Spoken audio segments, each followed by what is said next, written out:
love the idea, that's the thing, that I love. And if I could just tell her, like, no, you're in a box, like this, or you get them for free. Yeah, like old. And they say, well, what about people that pay? I had to tell her, is like, yeah, I get that, but like, is it too hard to refund them their money? Or just if you're planning on going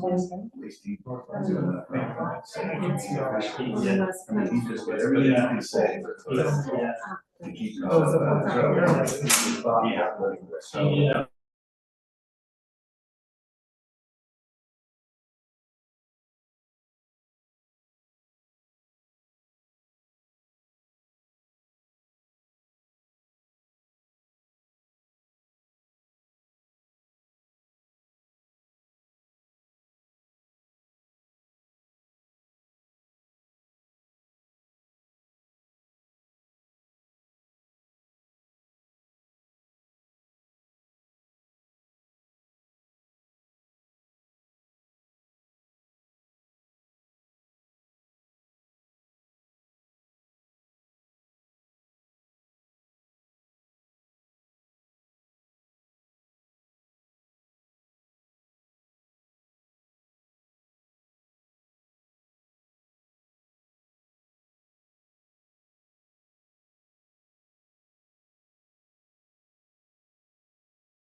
You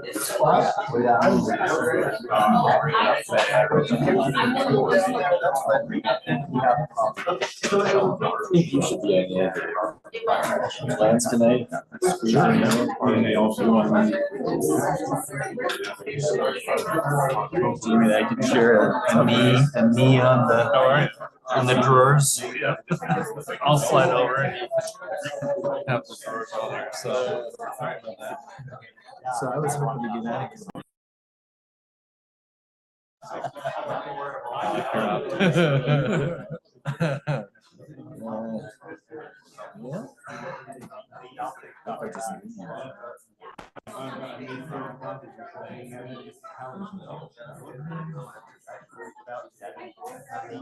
Do you show any of that? I don't think there's anything you have to do. It's a bankruptcy settlement. For some reason, your email address has been on their list of creditors, but if you never made.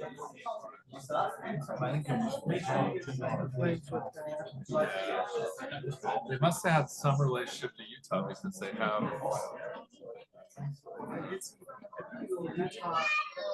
AG's office was there, but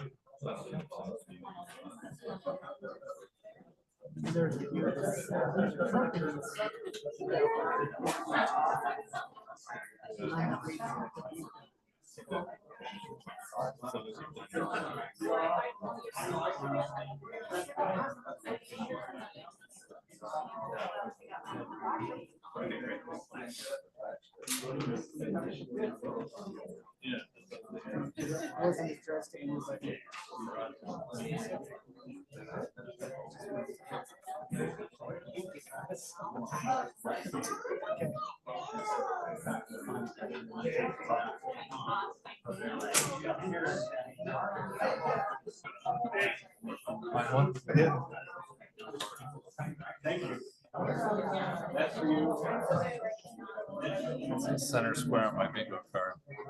Blair, get the pen. That's awesome. Guaranteed every. Yep.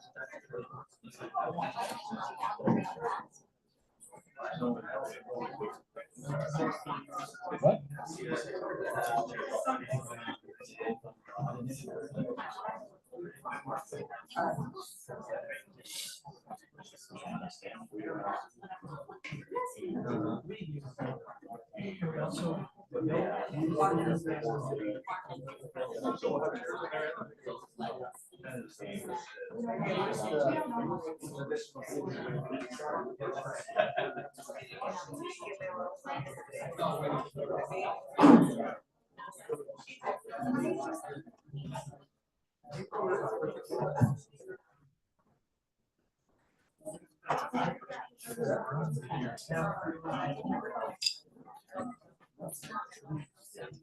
Okay, we'd like to welcome everybody to our South Weber City Council meeting tonight.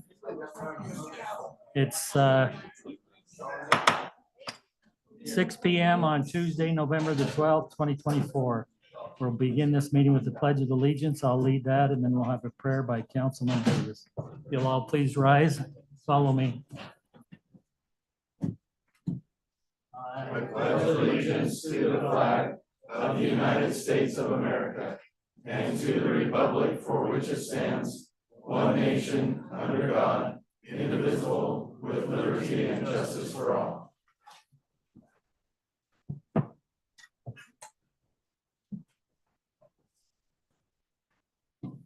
Our Father in heaven, we're grateful together here as citizens of South Weber to discuss pressing needs of our time. And we pray, Father, thy spirit may be with us, that we may understand one another, that we may be civil with one another, that we will be able to enjoy this discussion back and forth. We are grateful for this opportunity to come together. We're grateful for opportunities to have a voice in how we conduct ourselves and how we want our city to develop in the future.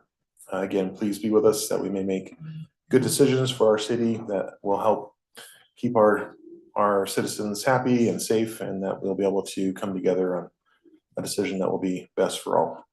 We love you and we're grateful for our many blessings and for all that we have, and these blessings we pray for in the midst of Jesus Christ. Amen. Amen. Okay, first item on our agenda will be public comments. If you have a public comment that you'd like to make, we'd ask you to come up to the podium, speak into the microphone, give us your name and your city which you reside. You'll be allowed 3 minutes to speak. Please address your remarks to the entire council. Council will not respond. If you are here for a comment on the public hearing on the Cooper Landing, we will have a public hearing and you'll have time. At that time, you can come up with your comments. So anyone that's got a comment that doesn't pertain to the public hearing, we'd ask that you come up at this time. Paul? Paul Sturm, South Weaver City. There appears to be an error in the meeting minutes. On the first page of the minutes, it says that it's on the 10th of October, and it was actually on the 8th of October. And it's confirmed also in the headers for that particular document. That's it. Thank you, Paul. Anyone else? Okay. Next item on our agenda is Davis County Sheriff's Office here to make the report. Turn the time to them.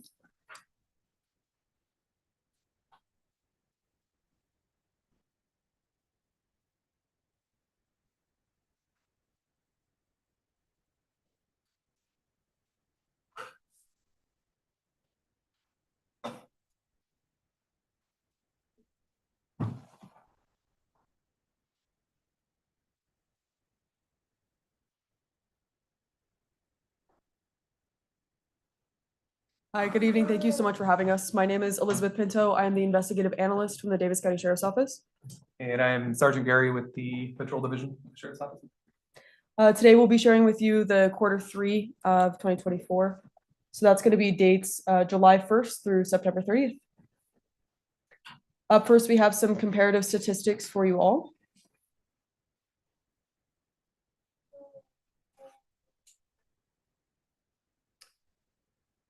I apologize. Is there any way to move that bar up there down below so that I can see all the titles and all that? Sorry about that. Thank you.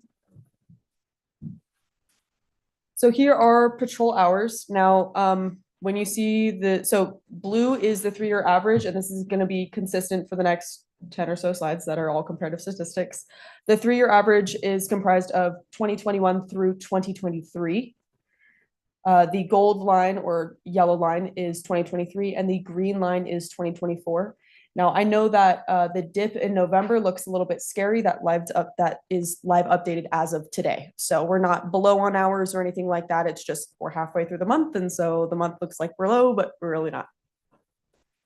So we have started to, and Sergeant Gary might be able to speak more on this, we have started to track our hours a little bit differently. So that's why we're seeing a large uptick in the last couple of months.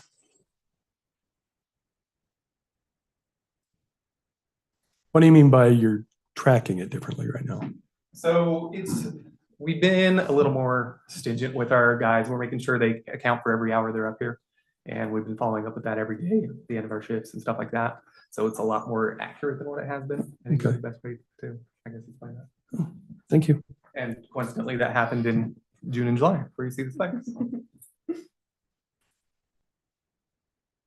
Field initiated incidents. So these are going to be incidents that our deputies initiate. They might see a situation happening and say, that doesn't look right. And they'll tell dispatch that they're doing that, or a traffic stop or things of that nature. And we're about on par.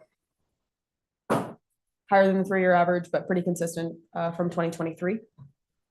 Dispatch incidents. So this is going to be, of course, if somebody calls into dispatch and says, hi, I would like to request the assistance of a deputy.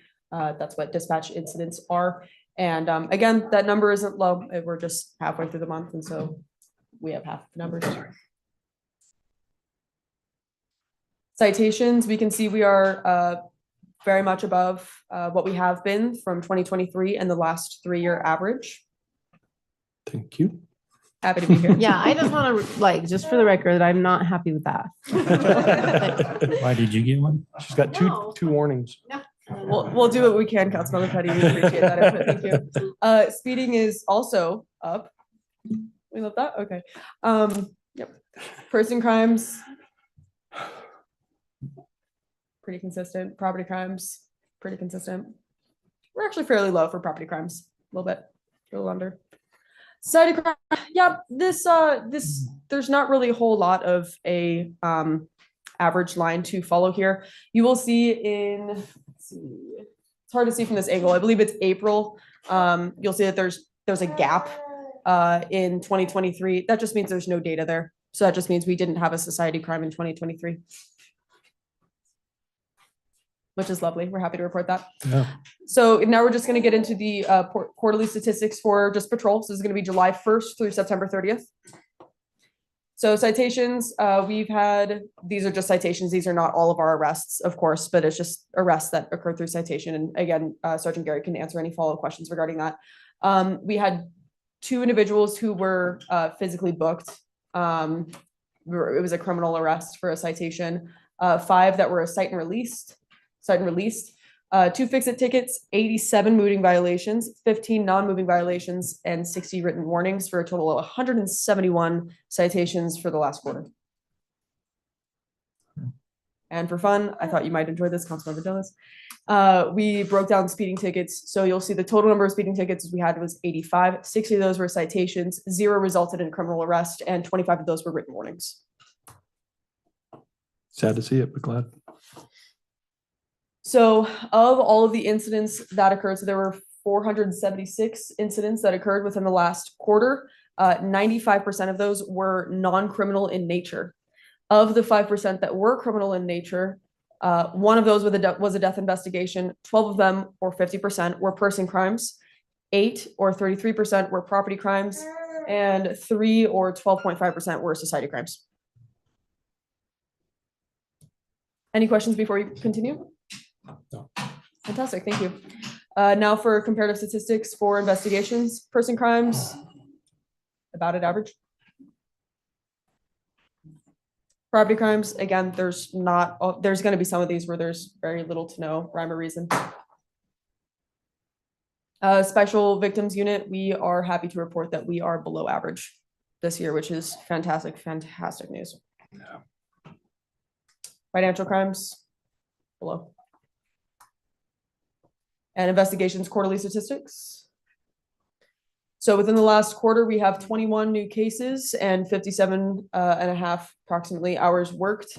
Of those, about half of those were person crimes.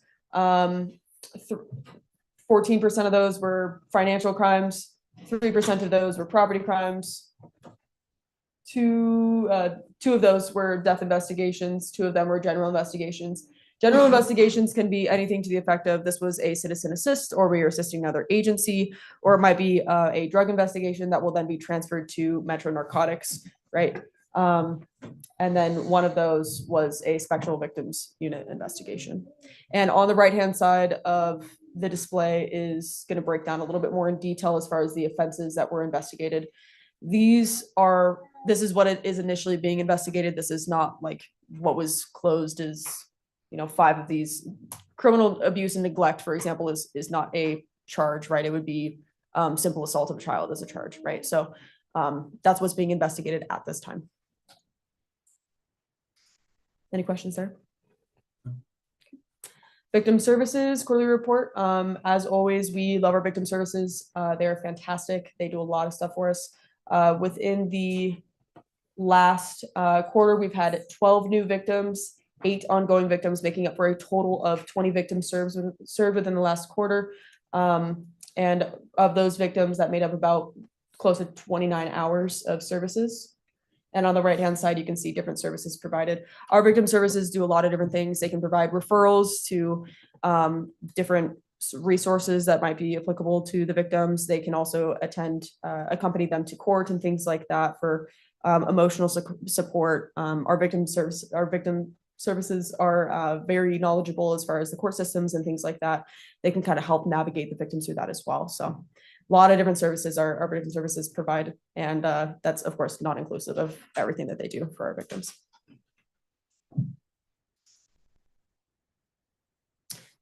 And on this slide, we can see these are just the different offenses that our victims are victims of, that our victim services are providing services to.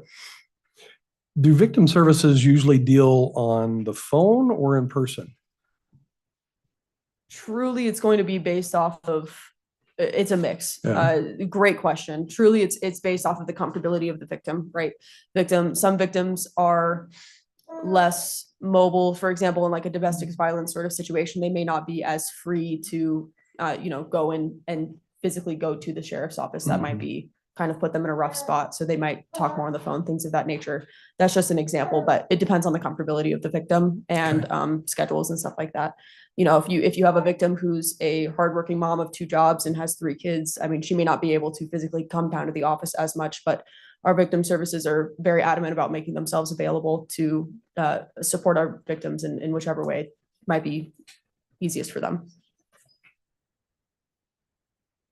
If they came to City Hall for any reason to try to get a hold of you guys, do we have information that we'd be able to send them over to it for it? Or is this just handled through the police department itself? I mean, we definitely have a number that could be used for them, but I think most circumstances it's probably gonna have to come through dispatch. just Okay. Because I think a lot of it's gonna involve some sort of a crime, I guess. Okay. Would be my first sense. I didn't know if you guys normally referred or anything like that through your normal, No, we usually like to take like at case least law, an okay. initial case. Okay. So we can document stuff. Thank you.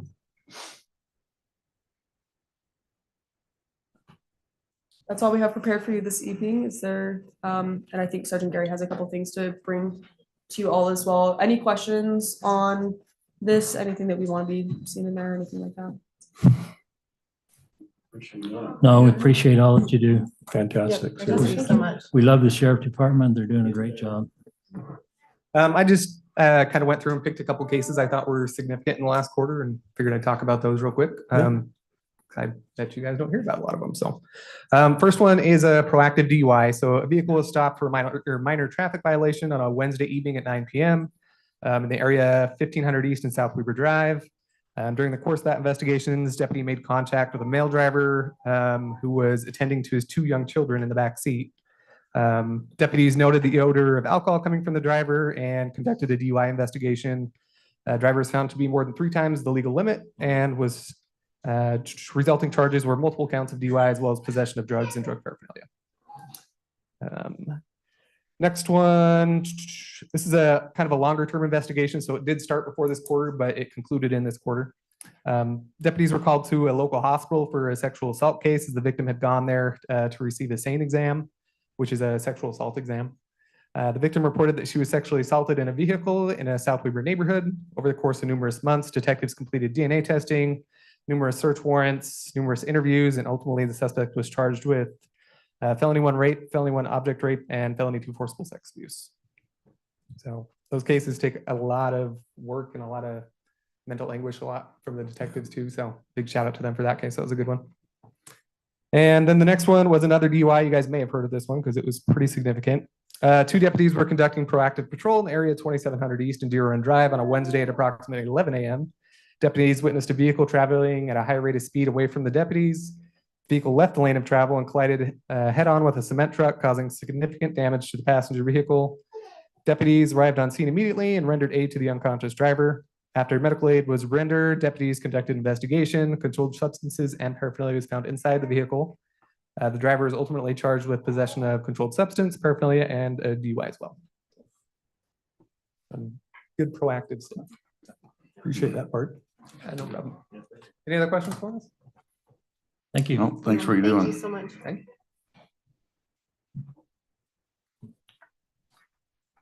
Okay, our next item is our approving our consent agenda consisting of October 8th minutes, October's checks, and September's budget to actual.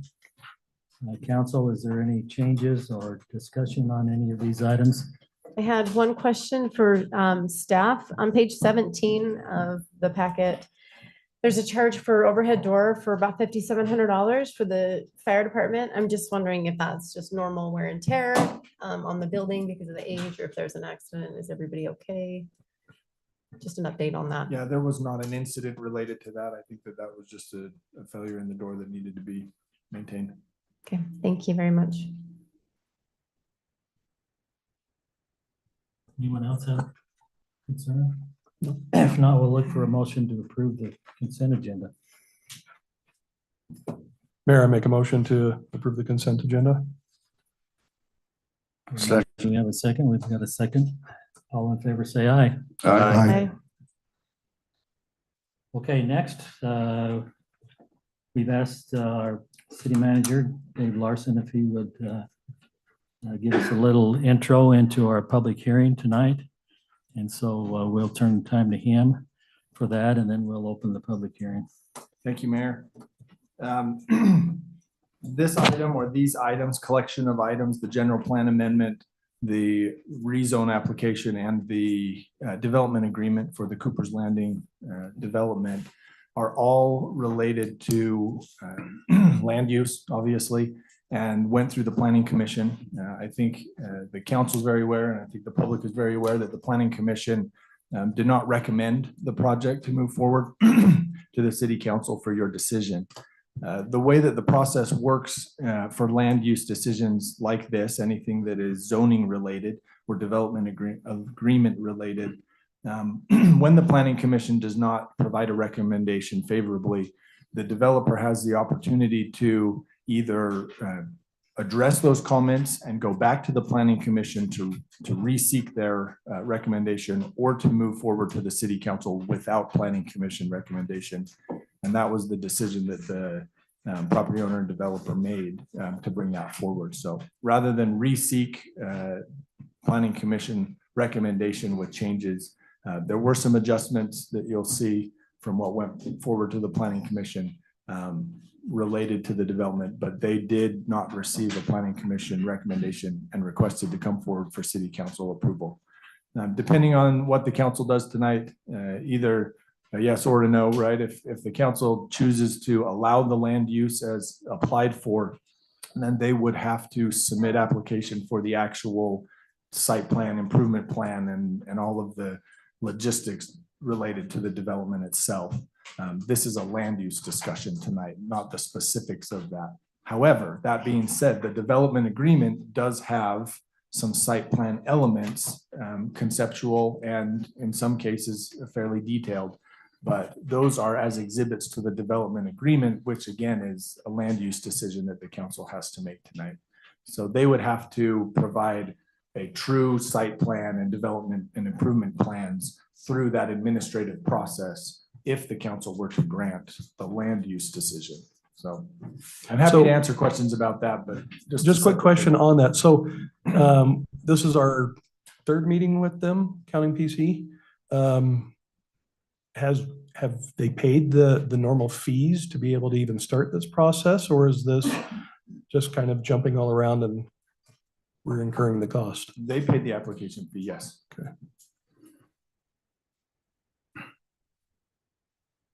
I couldn't see that on the actual document that was put into, so. Okay, David, is that it? Okay, we'll look for a motion to open the public hearing for the general plan projected land use map amendment for Cooper's Landing Development Agreement. So moved. Seconded. All in favor, say aye. Aye. Okay, our public hearing is open. We would ask that the same apply, that you come up, state your name and the city in which you reside. You'll be allowed 3 minutes to speak. We realize that this is a little bit of a heated discussion tonight, so we want everybody to be civil, be respectful, and please speak to the entire council. If there's a lot here, if we want to hear from everybody, but if there's a lot that is just repetitive, saying the same thing over, we would ask that those that have something new to share be the ones that come up and speak. So with that being said, we'll invite you to come on up to the microphone. Councilman, Board, Mayor, if I may introduce myself, my name is Shane Turner. I am the owner of this piece of property. I'm the developer of this piece of property. I've been unavailable to attend all the meetings due to some family issues, but made it a point to get back for this one. Been on Zoom, been watching the meetings transpire. Unfortunately, the Zoom has only been a one-way Zoom. And so I was able to see everything and hear everything, but you were not able to see or hear me. So I was not able to provide any feedback on any of the discussion that was taking place. I did have some representatives, my engineer from Reeves and Associates did attend everything. So, he's not available tonight. However, I will do the best that I can to answer any questions or provide any feedback or, help any of the residents with any questions that they have. So I didn't want to stand up here just because I'm assuming the room is full of people that want to. So I figured I would introduce myself, have a seat, come back after everyone was done and address anything at that point if that's appropriate. Yes, and can you just say your city for the record? West Point. Thank you. You're welcome, sorry. No, no problem.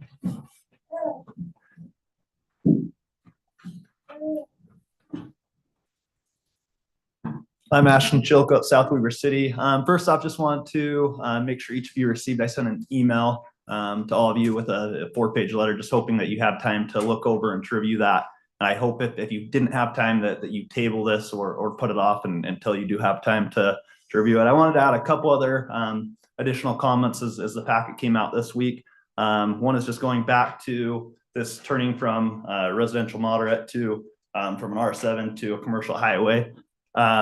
Just the fact that I do understand the need for commercial within the city, but as you look at what's being proposed, it's talked that there's going to be HVAC companies, electrical, and no sales really involved. And so what does that do for a tax base, for a tax revenue for the company? It's minimal, next to nothing. And so why are we stepping away from the general plan to move to commercial that's not going to provide any commercial benefit? I mentioned to Blair in one of the emails that I do want Shane to be successful in this, but I don't want it to be at the cost of the community. And I think it's evident here at last meeting that there wasn't very many people when it was proposed to do an R7 with the townhomes, but a significant amount of people today that don't want to see commercial going to that location. Just in closing, there was a neighbor that asked me today, they said, Ashton, what do you want to see happen with this property? And I first and foremost told him, I said, I'd like to see it stay residential moderate. I don't know if that's a possibility. I don't know land. The next best thing would be to do 10 townhomes like was previously presented and leave the Cooper's old home there.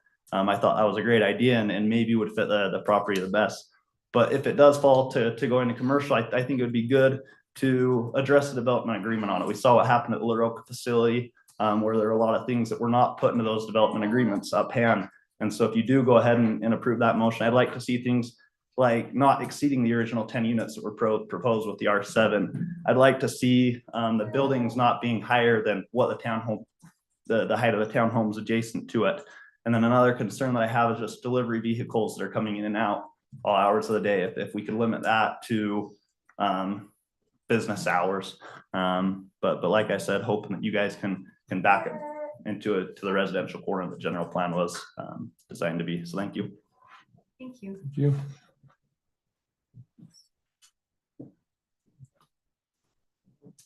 Hi, Eric Rice, South Weaver City as well. I'd just like to echo some of Ashton's thoughts there and some of that.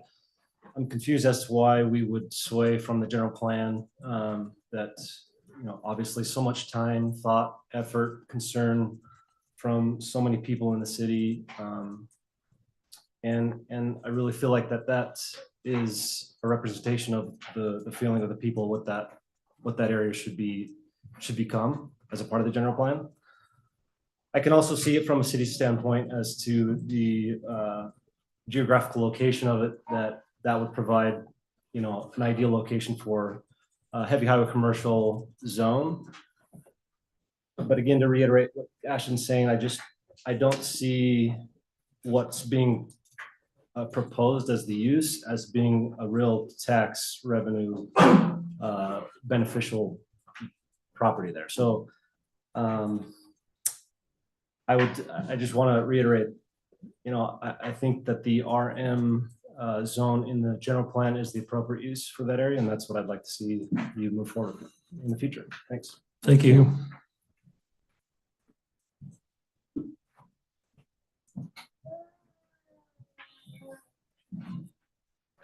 I'm Shelley Oda. I live in South Weber over in Freedom Landing itself, and almost right behind the property that I assume is being talked about.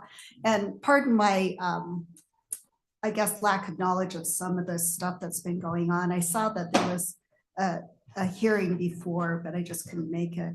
And I'm just going to also speak for two of my neighbors that are right along that street that adjoins that area you're talking about.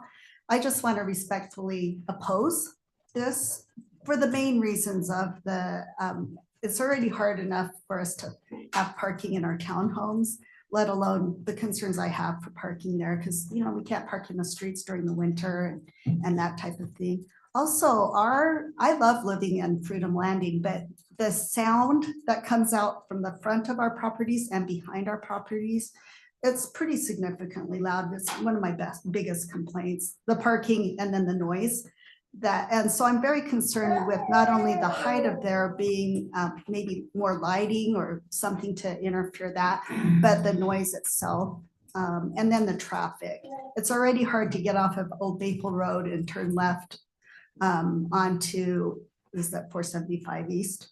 It's very difficult already. And it seems to, as we're getting more housing, it is getting worse. But I just want to respectfully oppose this and go with what council had just said. Thank you. Thank you.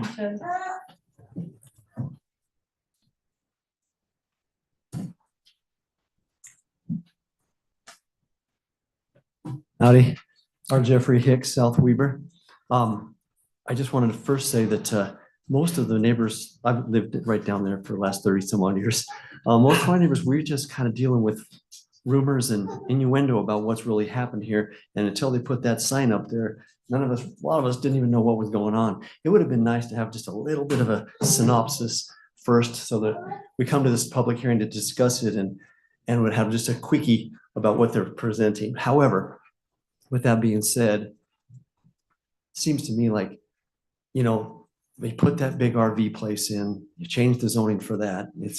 And then these people I live there, and these people live in these townhomes right there. And like, what's the last thing you want to see in your neighborhood is yet another commercial development? Seriously, the noise, the traffic is unbelievable there already. I mean, of course, I come from being there for 30 years, and so I can't cross the street to get my mailbox anymore. But can you imagine trying to get the kind of traffic in for commercial development during the day? It's already busy. Just wanted to say that just seems a more commercial development right there, right next to these people. Look out their back window and see this. And I have to look out my front window and see it. Just not cool. That's all I have to say. Thank you. Thank you. Thank you.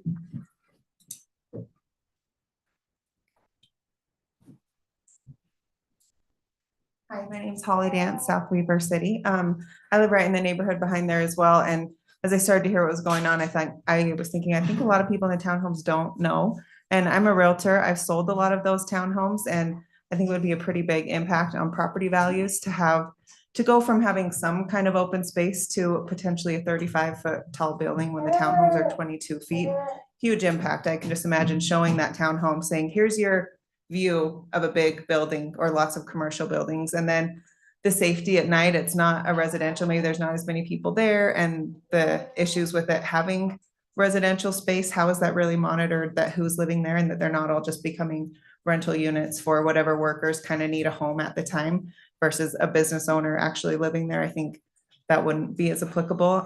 So I think quality of life for especially that first row of townhomes, huge impact on their townhome and their property value, as well as the traffic concerns and everything that everyone else has stated. Thank you. Thank you, Holly.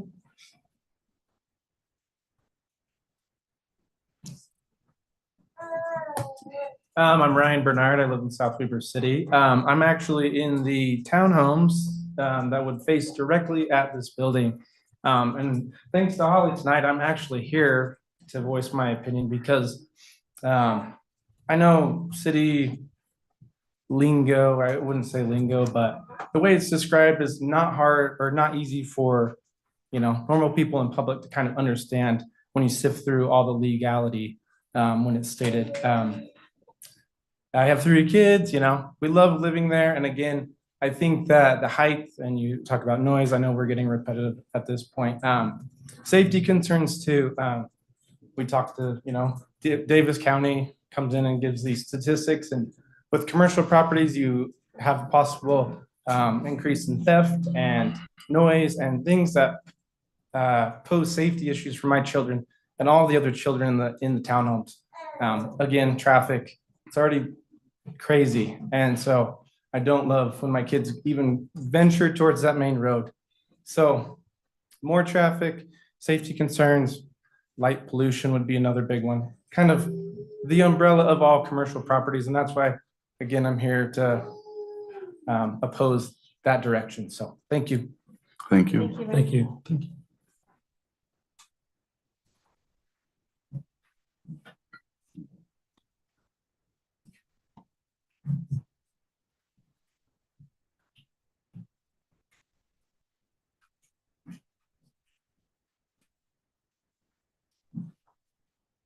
Leanne Maycock. I do not live in the townhomes. I live on 180 Harper Drive, Harper Way. I want to let you know that I strongly contest what you're doing to my city, my home, and doing this to them too. It's just unbelievable that you're doing it. I walk around the townhomes when I'm out walking. And I understand commercial, I understand residential. What I don't understand is why you feel it's okay to surround a residential area with commercial and think that does not affect me. Because I've been told it's low impact to me. Well, I have trucks going by my house, and each truck passes my house 4 times every time they come down. They're so close, they set my doorbell off. My water was turned off this week last week with no notification. I was in the middle of a big project, no notice, no water. To me, that's not low impact to me. Again, what you're doing to the townhouses, I strongly disagree with, but I also strongly disagree what you're doing in my neighborhood also. Thank you. Thanks.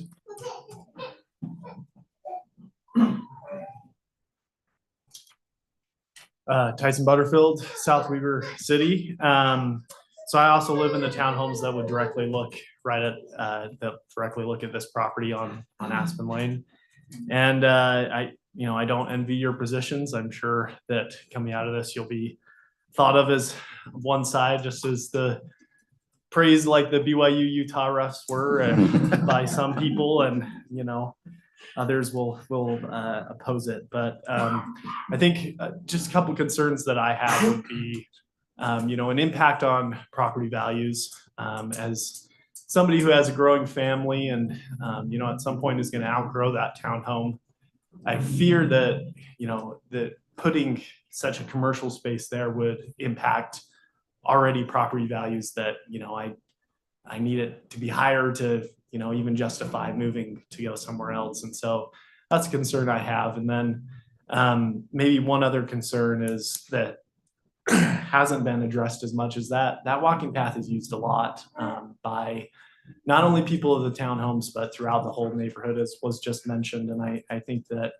would be a detriment to, a community amenity in a lot of ways, that if you're bringing in more industrial uses there. So I just wanted to share that, but thank you so much. Thank you.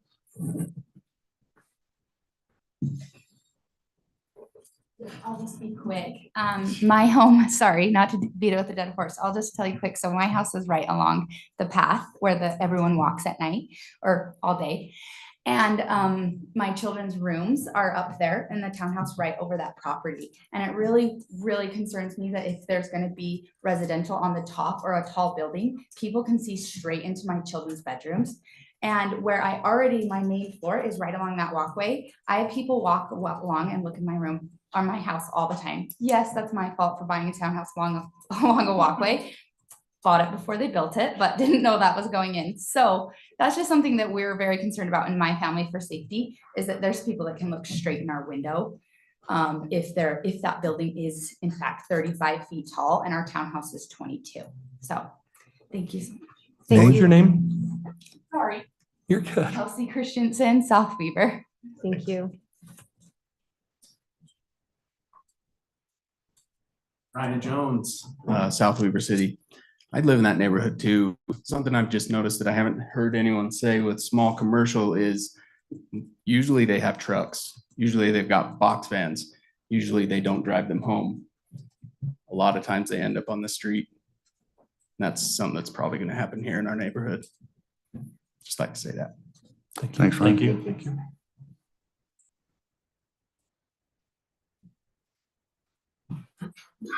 Kelly McDonough, South Weaver.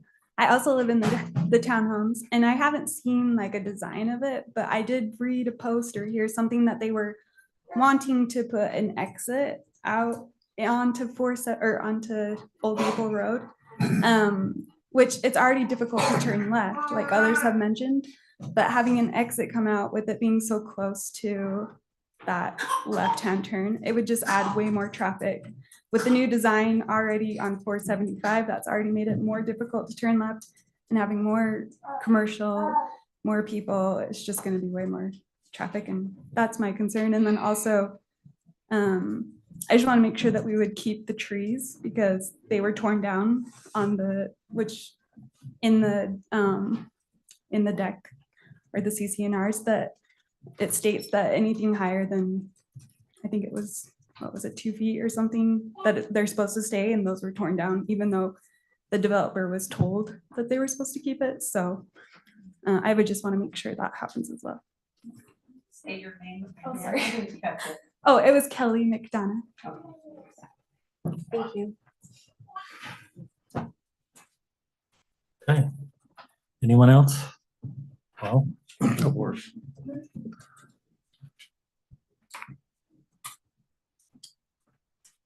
Paul Sturm, South Weaver City.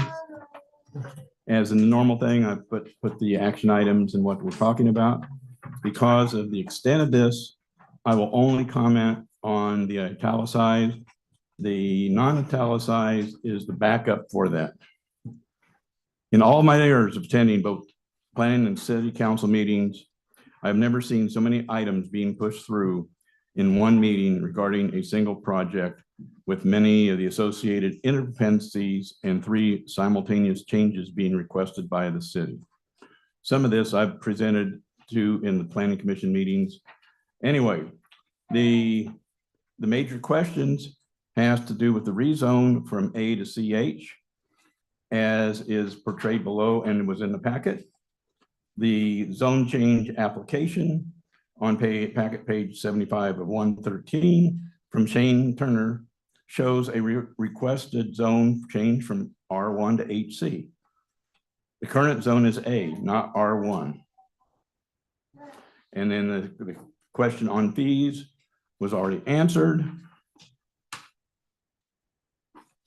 One of the most serious concerns is the development agreement, paragraph 3, conflicting provisions. It states that the development agreement, the DA must takes precedent over city ordinances in case of conflict. This essentially says that anything stated in the DA overrides and becomes law for the city. Regarding a general plan amendment, a general plan amendment is a very serious action that should not be taken lightly. A lot of work was done over many months by the citizens to put that general plan to create the general plan. Regarding the proposed development agreement, it should be noted that the development agreement presented to the PC was only available 2 hours and 15 minutes prior to the PC meeting of 10 October 24. When questioned by the PC for the short notice input, it was informed by the city staff that there was no need to provide this information in advance because it did not change the agenda title. PC was told it was not required. If such a major change is not required, then what else could be slipped into a discussion under an agenda item? The title says Cooper's Landing Flex Space. There is no flex zone in South Weber City.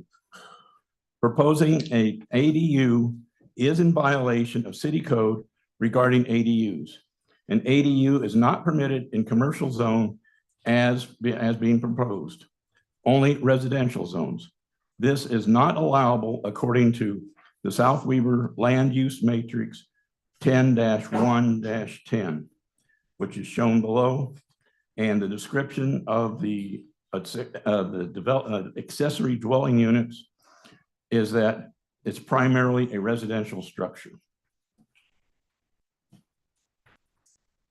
Yes.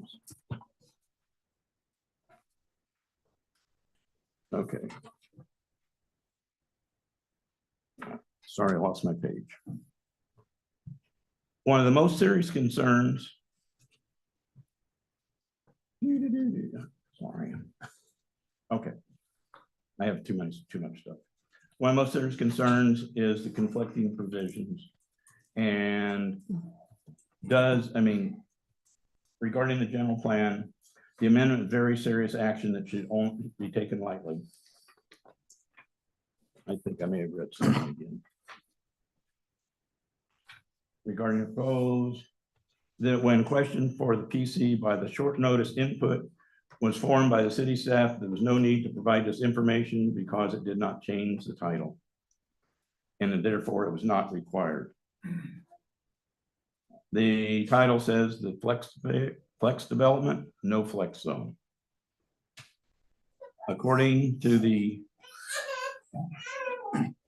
it's supposed to be for residential structures, but the primary thing that I have at this point is the land use matrix.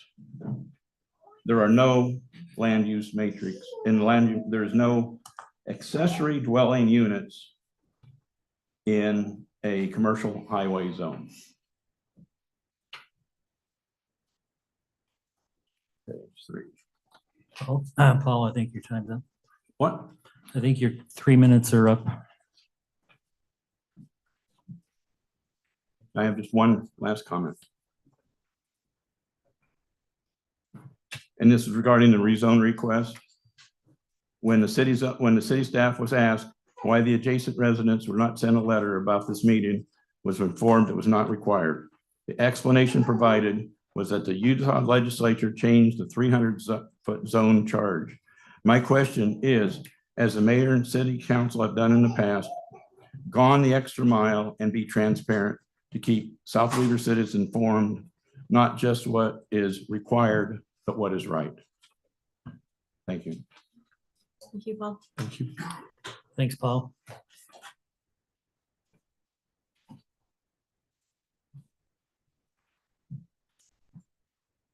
Gary Boatwright, South Weber City. I should also say I'm on the planning commission, but I was out of the country during the meeting when this was presented.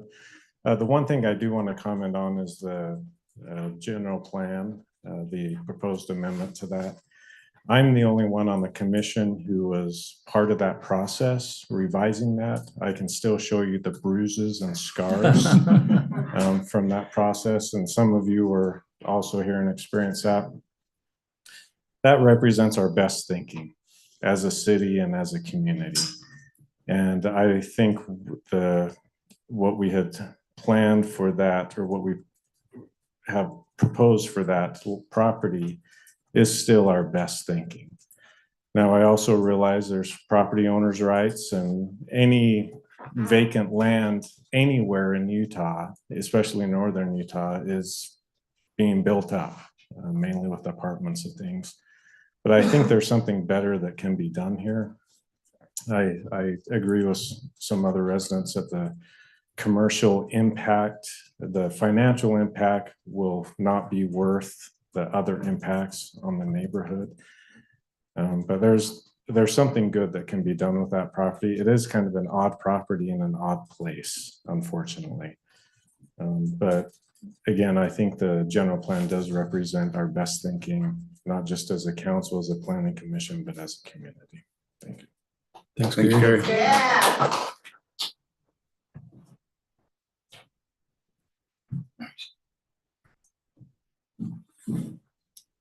My name's Sunny Barber in South Weaver. I'm in Freedom Landing as well.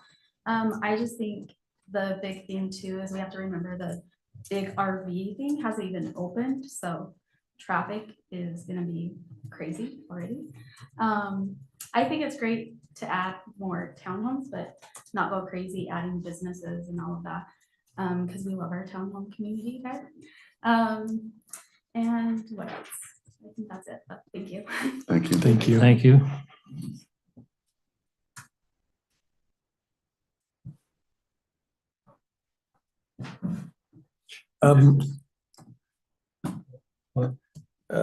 I would, before we have the developers start making Yeah. comments and responding to everybody else in there, that is not the, It's, you should do that during the next phase of this, yeah, not during the not during public public comment. This is just for the comment itself and then for the city council. Any other comments? Thank you, Joe. Any other comments? If not, we'll ask for a motion to close the public hearing. So moved. Second. All in favor, say aye. Aye.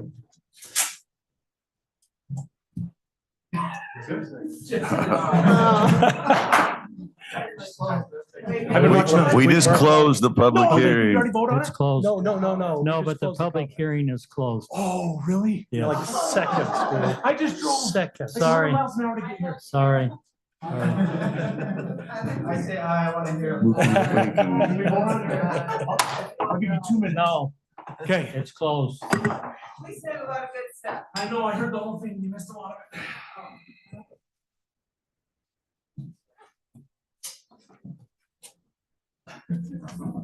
Okay, council. On discussion, or should we have the developer come up and talk for a second? Well, if we could, I've actually been looking into this. And one of the things that I have a problem with is the way that everything is being grouped together. So I spent some time on the phone with Jamie today talking about this. And I don't think the city has a very defined process for how this is supposed to go in an area where we're having a development that's wanting to come in that is requiring a change to zoning and a change to the general plan and change to city code through a development agreement, and that being all grouped together. First of all, the application, any of this extra step that we're going through and a lot of what has been discussed shouldn't even be looked at until the council has had a chance to decide, number one, should that zone be changed to anything? And if so, what? And while I know there's a lot of talk about the hours of operations, the noise and everything like that, if we don't even get to that stage, there's no reason for this to even be discussed and all of this extra work being taken on.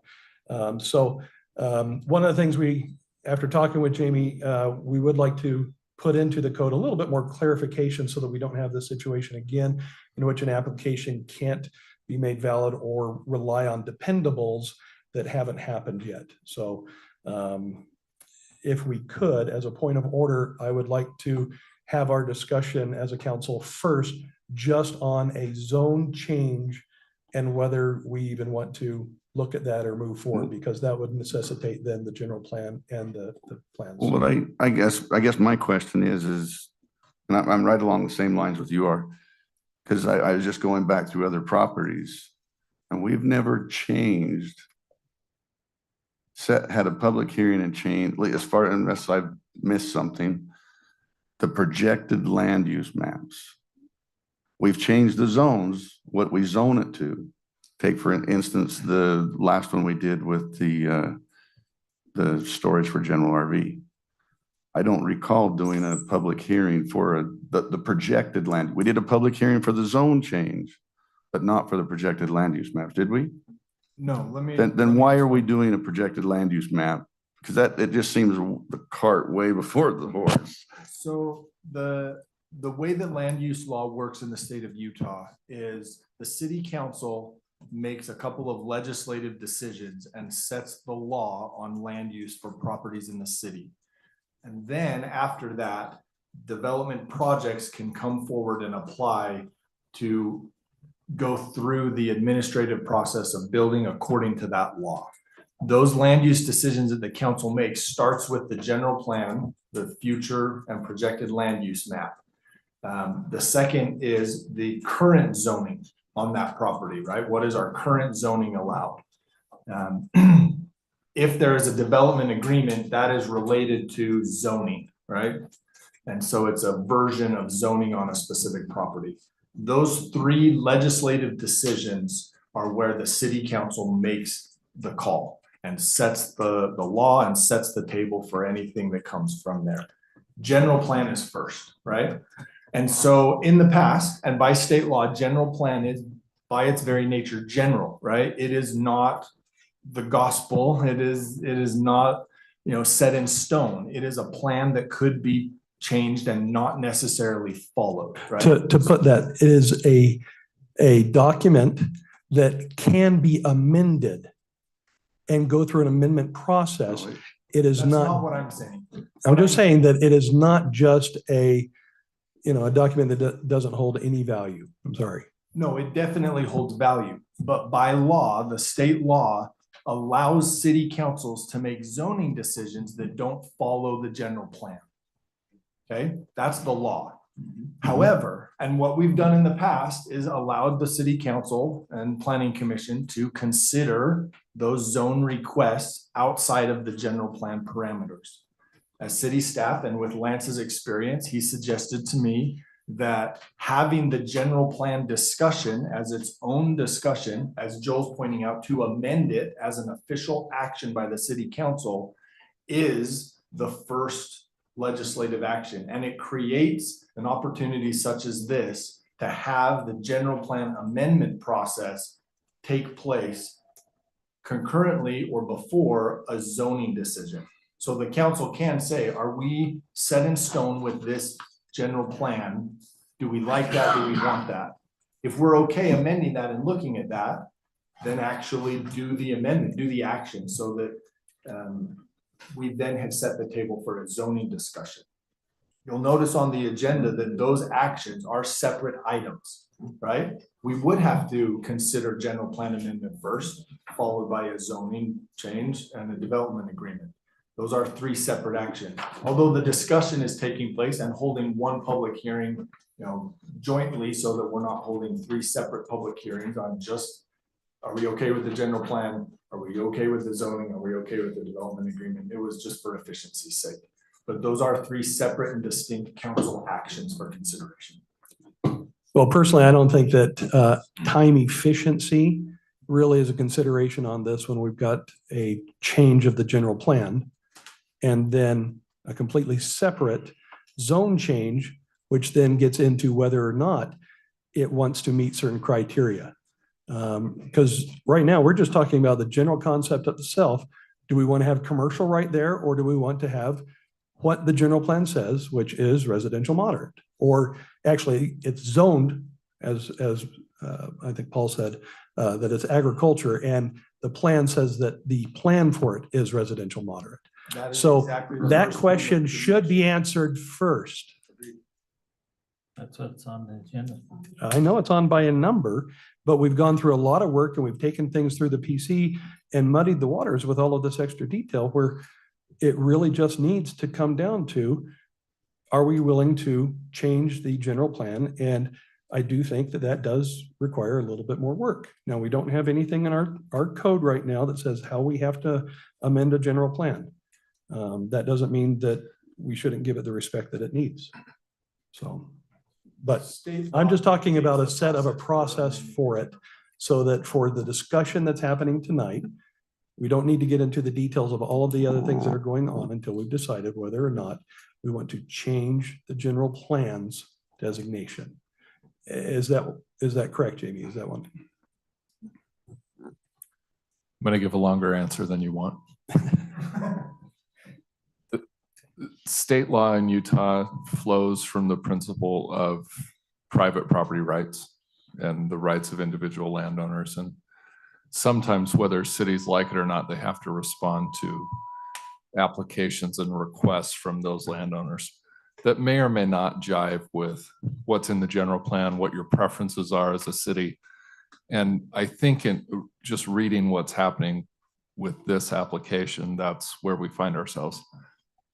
And that's okay, but it's helpful to kind of tease apart the different responsibilities and rights, and that can help, in a sense, orient you as to where you are in making the decision. So the landowner has the right to petition the city council or to make application to the city council to change zoning for their property. They don't have the right to make that all the time. They can make it, the council can make its decision, and then there's a waiting period in our statute, but they can make that request. And even if the planning commission hears it, considers it, and does not recommend it, they still have the right to call for the vote, so to speak, and ask that the city council consider the request and vote on it. So you do have a little bit of an obligation to consider it and to vote on it. Part of that process, anytime you legislate land use, includes a public hearing requirement. And so you hold that hearing, it's important to hear from the public and to take into account the impacts that the proposed change would have. Now, in terms of a proposed change, there are parts to it.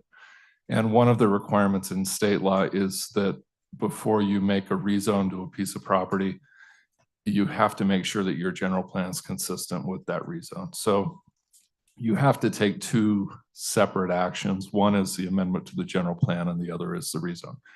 You don't have to approve either of them. But if the rezone application is to be considered, you also have to consider the change to the general plan. Many times you'll get a rezone request that is consistent with what's in your general plan.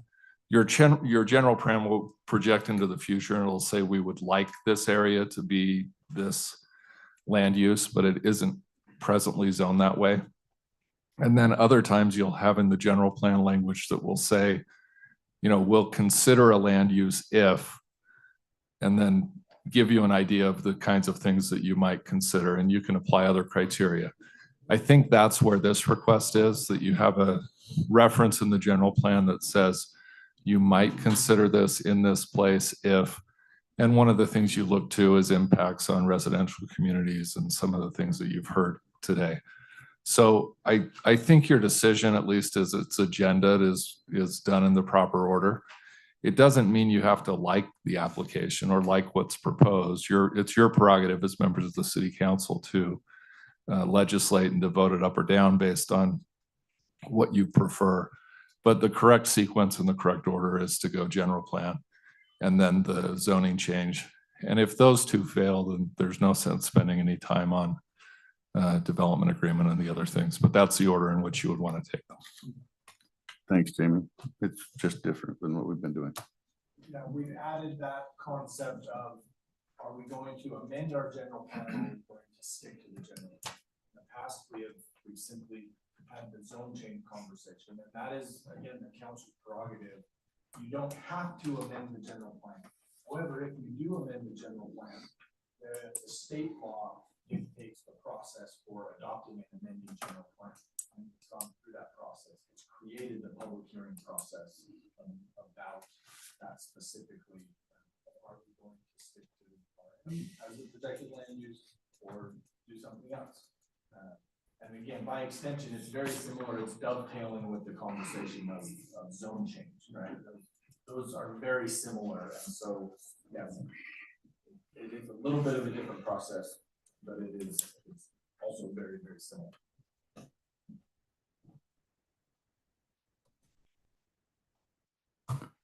I just did the point of order. I don't know. Well, the discussion, so please. If you want to have some background, and I don't know how many of you around, the three of us were here for the general plan plus Gary. This piece was, if you go back and listen to the recording, which I did, it was three different options. At the time it was R7, commercial highway, and residential low moderate, or low moderate. And then it was back and forth, back and forth, back and forth between commercial highway and R7. We couldn't come to a decision. It went back and forth. We were pretty tired. RM got thrown at it and it got stuck. There wasn't a lot of contemplation on whether that was RM or not. I can tell you that right now. Other than it was going back and forth between R7 and commercial highway, and it didn't get either one of them. And I was part of that conversation, and I was for commercial highway. So and mainly that was because it was on an off ramp, basically, of the highway. I get everybody's concerns. I live right there. It's right in Jordan's front yard. So I get everybody's concerns. And I don't know where I stand at the moment. So I just wanted to get background and refresh everyone's memory of how that went. After about 6 hours of general plan conversation. Blair's correct. It took us, I don't remember how many meetings we had, and we went back and forth on that. And it was, so this is a tough piece. Part of amending the general plan and the rezone is looking at what's presented before us. So we have on this site map, and I know that that's kind of tricky because we're not necessarily looking at the site map here, but that's the only thing that we have to see what this developer is presenting that could fit here. I feel like if this was approved, I'm not saying yes, I'm saying if this zone change was approved, this is too many units, the setbacks are way too close, it's not functional. So if this were to come forward to me right now, I would say no, there's not enough parking, there's not enough setbacks, and it doesn't seem to work for South Weber as is. That's my hesitation on this. I don't at all feel comfortable approving a development agreement without a site plan because we are stuck to a development agreement no matter what. And if there's something that is not noted in the development agreement because we don't have that on a site plan, we're stuck with it, and I don't like that. So I don't want to entertain a development agreement at all tonight without knowing exactly what's going in there. I'm super torn on the commercial space and the townhomes. From a city planning point of view, it makes sense to put commercial there. However, that being said, these setbacks are not at all okay right next to residential. So I'm so torn on that. I'll jump in as the third party of 5 years ago, sitting in those long discussions and add my 2 cents worth. Yeah, there's a lot of discussion, and I was part of that from the commercial highway to commercial. Look, when you do a general plan, in my limited experience on the planning commission, you try to have transitions from one level of community to the next level of community. So that's where we wrestled with the discussion about a commercial highway right there, knowing that there was a higher density just on the other side of the fence. So yeah, we settled in on the RM. Some of the tenets of this council in making decisions is for the health, safety, and I'd say welfare, but prosperity of the community. And a lot of the comments we heard today have to deal with safety concerns of various points. We were given a little insight with additional information tonight with how, if we were to make this change, might look. And it comes back to my concern that, you know, of what this might look as a commercial doesn't provide that buffer transition to a residential community right behind it. So I've listening to the comments and going back and remembering those discussions on the general plan, I'm fine with leaving the general plan where it is today. I'm fine with leaving the general plan as it stands. Thanks.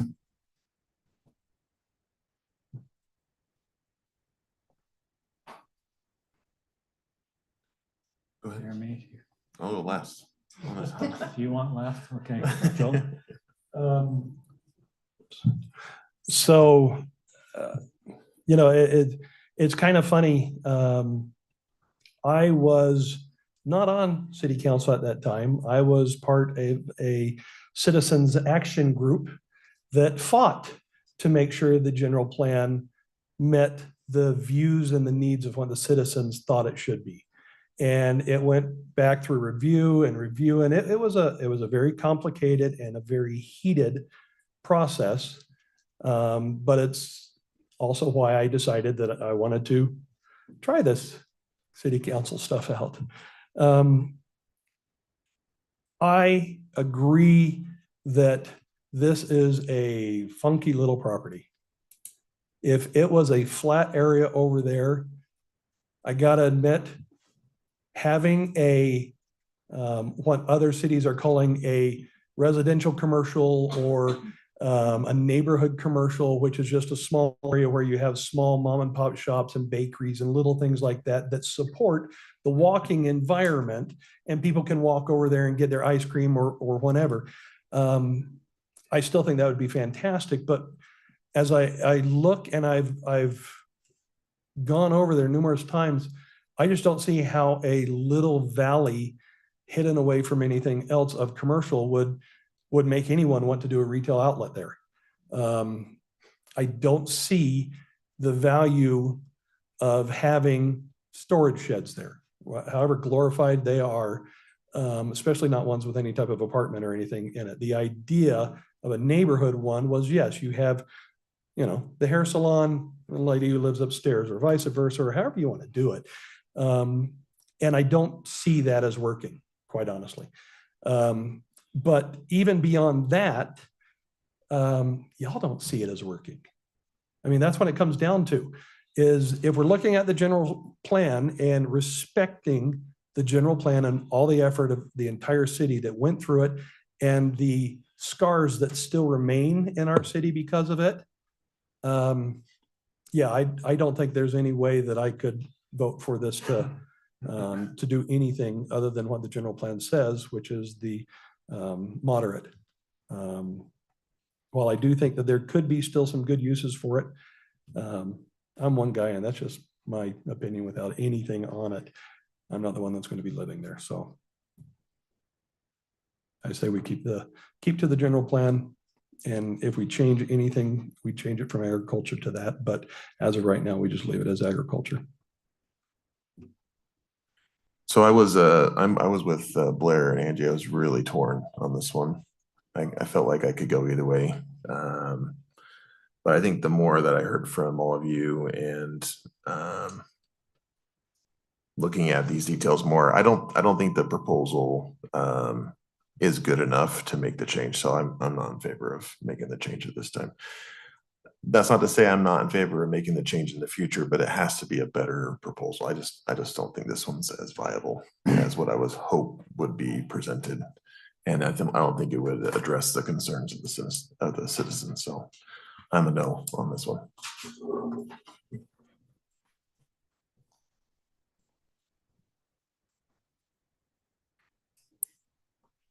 Would you like to come up, Mr. Turner? Well, not necessarily, but I still will, just because of the fact. So again, Shane Turner, West Point. I'm a little bit confused as well, just because if I can give everyone a little bit of insight, I started this project over 3 years ago, had to pick up some property from UDOT in order to make this property work with, at the time, speaking with city staff, and I understand that city staff has changed. I understand that maybe some of you folks have changed. I understand some of that the planning commission has changed. I understand all that. My issue is this: I've been sitting on this starting 4 years ago, looking to do the same thing that the townhomes next door was. That's what the original plan was. Yes, there's a probability, most likely this is what makes sense for the city and for the community. I said, great, let's move forward. Well, you need 2 acres. I had 1.96. So needless to say, no variances would be allowed. So I needed to go get some more property, which I had already had lined up from UDOT. Little did I know it would take 3 years to get this piece from UDOT. So now that I have this piece, about 8 months ago, I come to the city with, hey, we're ready. Well, guess what? It's no longer R14. Now it's R7. So again, me as a developer, I'm just a small guy. It's just me and my passed away father. So it's just me. And I'm going, okay, well, I still need to do something on this piece of property. I still need to get it sold. I need to develop it. I need to do something. So I came to the city and I came to the staff and I said, I have multiple, I don't care what I do here. I really don't. I really would like to do something that makes sense for the city and for the community and for the citizens and for the staff. So I presented mixed use, which was the commercial space below, very beautiful building with some condos above, high dollar, residences because of the canyons and powder and the ski resorts and what we have here. That got shot down. So I said, okay, well, what's the next option? Well, let's do R7. I said, okay, well, I'll pursue R7. Well, R7 is less popular, less density than the townhomes that are behind me, but still it's worth it for me to do it, make some houses, get out from underneath it and be happy. Which was my whole onset to begin with. I did a development 4 years ago in Hooper and got my daughters into homes, which was my biggest issue that I did. I didn't make any money on it, got them into homes and walked away. Said, great. That was kind of the concept that I was doing here. But with the townhomes and the R7, moderate to low income housing. So now I've been out of the country for a while dealing with family issues. And so now I've been watching everything transpire on Zoom. And the last time my representative was here in front of you folks, it was stated specifically to him that I like this flex space concept. Let's move forward with it. And he asked specifically, flex use, flex space? I believe it was Mr. Mayor that suggested it. And so that's why this got presented as flex use. It's nothing that I wanted to ever do, ever. Don't get me wrong, this piece is wrong. My Utah Power lady lives right up the street and I've had discussions with her from day one and she has told me from day one, I don't want commercial there. So I have from day one to honor her said, okay, I won't do any commercial here until it got presented that this is what the city wants. So I've been through a lot in the last 4 years trying to get this piece done so I can develop it and be done with it. I'd be happy to sell it. If you all would like to purchase it, I would love to sell it and be done with it and be out from under it. And, I'm okay with that. I planned on keeping Louis's house there and doing everything working around that. But everything that gets presented to me, I get pulled one way and then I get pushed another way. And all that I'm losing is time and money, which I'm not made of. And so my issue with this right now is I'm here because of what I've been told to do. I assumed by this council. If that's not what you want, that's fine. I'm okay with that. I just need to know what you want me to present because it seems like internal city conflict is outrageous. I go through planning commission, I get through staff with one concept that is not appropriate because I'm told that council wants it. And then I come to council with that plan that they asked me for specifically. We went back and forth a couple of times with staff via email that shows, hey, we suggest you do this, that, and the other to make this more appropriate, which I did do this, that, and the other to make it more appropriate, thinking that I was going to come here tonight to have discussions with residences on the development agreement, which shouldn't even be in discussion. I mean, the development agreement is something that has to do with site, and it's a working document that I still have no feedback from any staff, from Brandon, from anybody, which that working document is a collaboration between the city and me. And I have not had any collaboration at all whatsoever. So as I stated, am confused. If you do not want a commercial development, I understand. I'm totally there. We changed the roads, we added roads. The staff said, hey, make 2 entrances. I purchased an additional piece of property to make an entrance. I'll make it a dog park if you want me to. I really don't have any preferences. We have a good dog park. Okay, but just for sake of speaking, I don't need an entrance there off of Old Maple Road. I don't want an entrance off of Old Maple Road. It's going to cost me more money. But the fact of the matter is, I need to do something with this, and I love the feedback, and I love what I'm hearing. It's the original plan that I came to the city with that they shot down. You all shot it down. You didn't even want to hear anything about it when I came 2 or 3 months ago, or when my engineer was here 2 or 3 months ago. So so what you heard was in support of for Commercial. townhomes. Well, from us, I get the commercial highway because I had always heard no more townhomes until tonight. It's the first time in a long, long time someone came in here and told this council to put in more townhomes. How many times? I mean, I had stuff thrown at my house over townhomes. I mean, this is crazy that I heard townhomes tonight. Well, when the cost of I living is mean, where it is, and we just barely got Trump in office, Gosh. so who knows what's gonna happen now? But it still costs a lot of money for our young to survive. And when my children are paying the same for a mortgage that other people are paying for rent, that doesn't make sense in my world. That's why we were going with the moderate to low income housing concepts to develop on this piece of property, which got shot down time and time again. You guys shot it down 2 months ago. Well, and So- again, before I don't think we need to get into a back and forth, but the one that was presented was extremely high density housing for It was right 11 there. units. Exactly. And 11 guess what? units on 2 acres. We don't have a But zone. we for only that. have an R5. So while We have you R7. can, No, we no, don't. we do not. No. R5, okay. So- We had an R7, my apologies. We had an So R7 and when we rejected it and made here's some suggestions for it, it had nothing to do with whether you had it for 3 years or 25 Right, years. I understand that.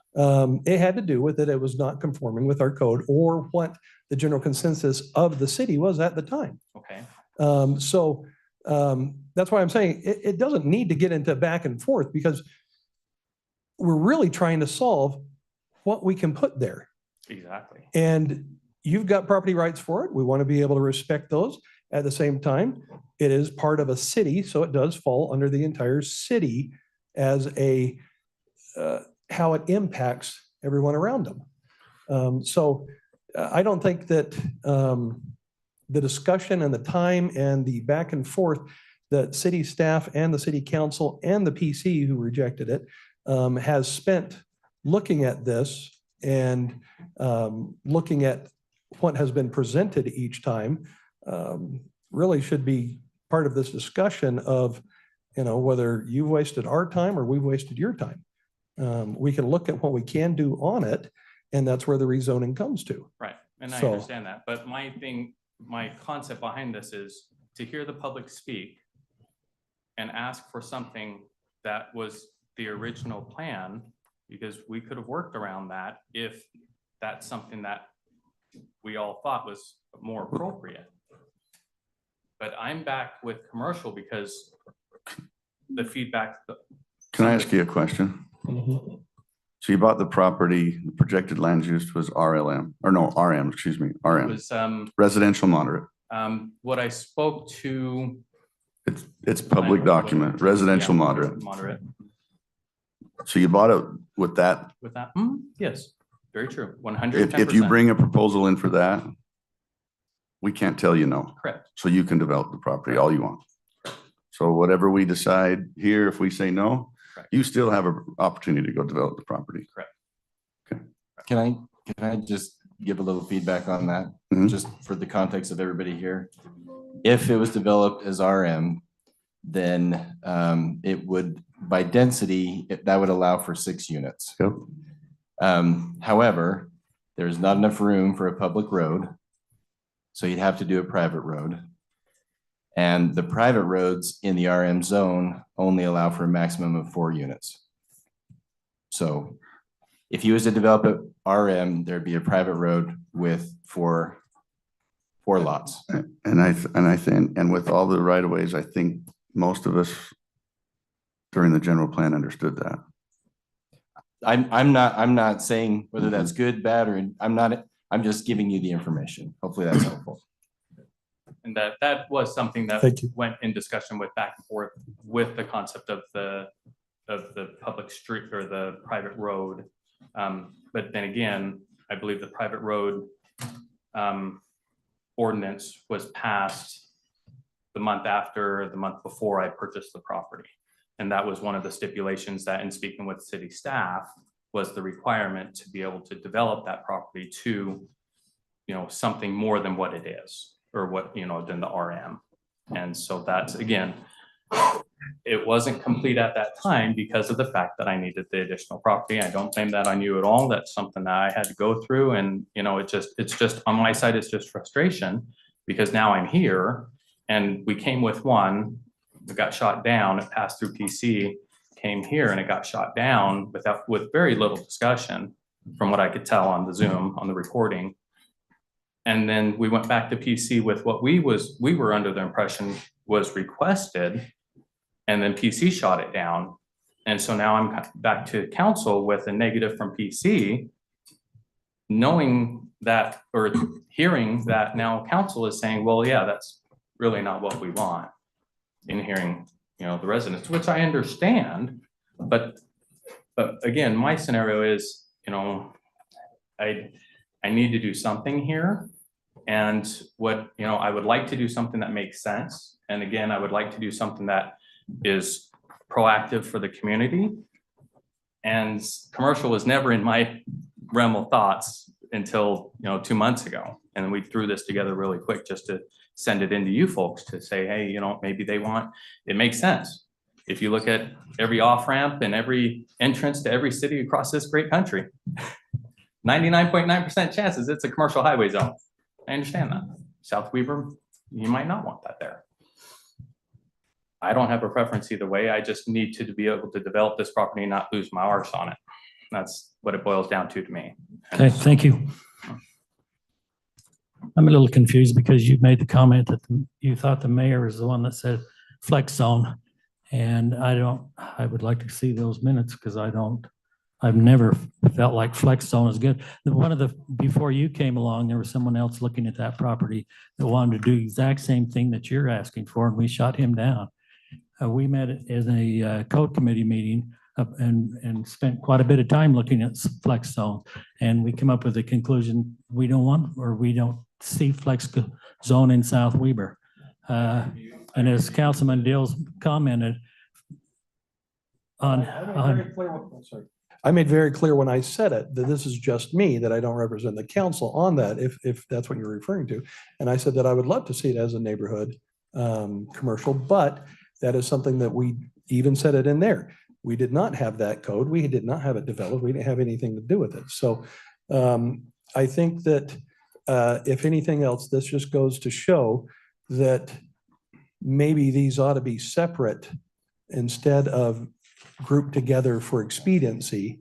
So, because yeah, this should have still been just handled at a zone change or general amendment change before all of the extra got into it. But anyways. I see this area as a neighborhood commercial area, and that's kind of what I thought we were going to be seeing. And I was surprised when I saw the packet and saw that, we're back to flex zone, and how did we get back to there? So. May I ask one clarifying question? So the original one that came in here was a flex zone. It didn't come before anything else. It was a pure flex, which is a commercial zone with. And we don't have any problem with. Well, but I'm clarifying it because you said that you came in here originally just with some townhomes and that's all you were looking for. Well, that's not true, because we had the entire presentation on the flex and when it was supposed to look like. Not from me. That was from someone that was purchasing the property from him. That was Blair. Okay. I can't remember his last name. Thank you. That's why I wanted to have the clarification on that. And again, as far as I'm concerned, clarification for everybody, as far as what you're looking at doing tonight. Yes, it is appropriate. If you want, meaning the council, if you feel it appropriate, this is your opportunity to rezone that space for commercial. It doesn't have to be highway commercial. Just if you needed to, if you wanted another opportunity, here's the chance. If you don't want it, then don't do it commercial. But, obviously hearing, having the general RV next door now, that's changed things a little bit for the city. I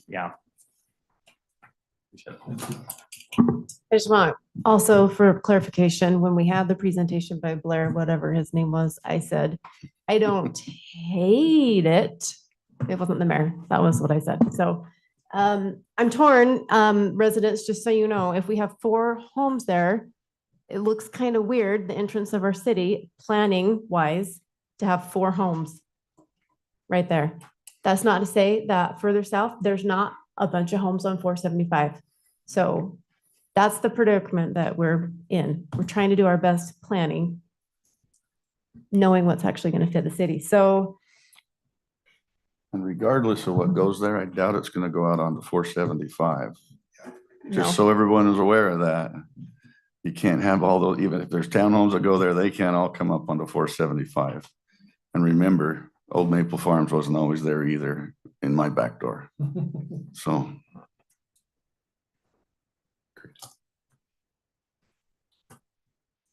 Okay.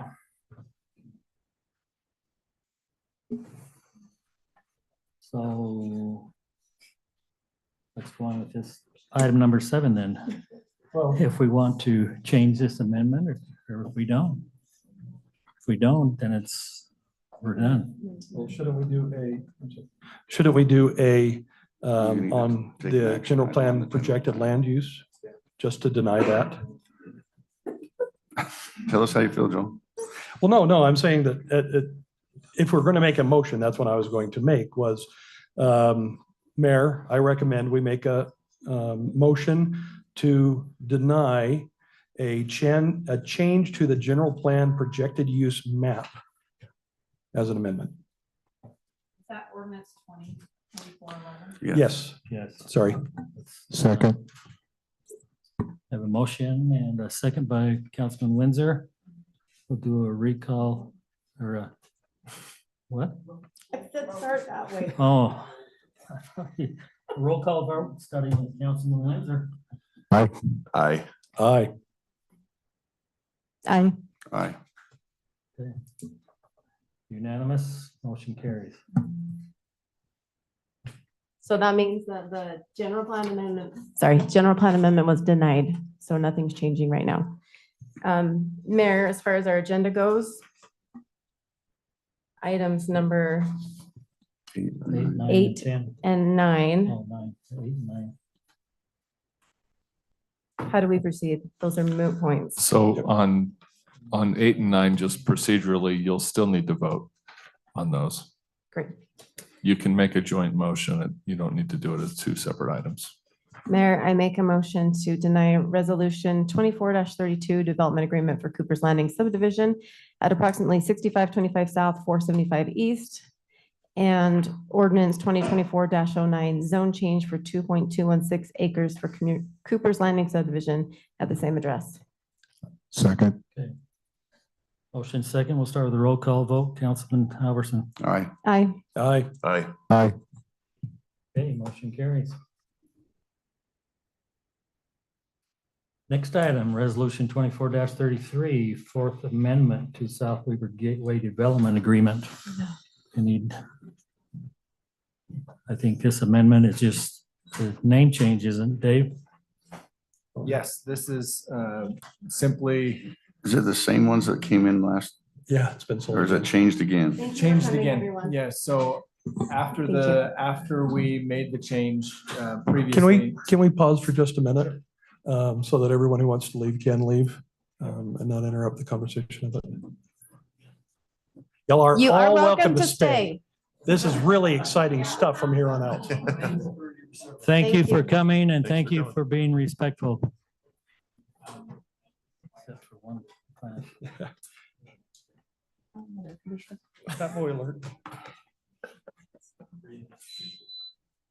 Thank you. Okay, Dave. Yes, we previously made an amendment to the development agreement to assign it to a different company that was under contract to purchase the property. After we had reworked everything in the development agreement and made that assignment change, they backed out of the purchase. And so a different company is now looking at it. And that's what's before you is no other changes to the development agreement. The garages and all that stuff is all the same. This is just changing the name to the new company that is looking to purchase that. Oh, has purchased it, sorry. I said looking to, has purchased it. Wow. Mayor, I make a motion to approve resolution 24-33, Fourth Amendment to South Weber Gateway Development Agreement with one minor change on page 110 to say the county of Davis and not the county of David. I know, I'm Second. sorry. Seconded. Okay, we got a motion and a second. Start with a roll call vote from Councilman Windsor. Aye. Aye. Aye. Aye. Aye. Okay, motion carries.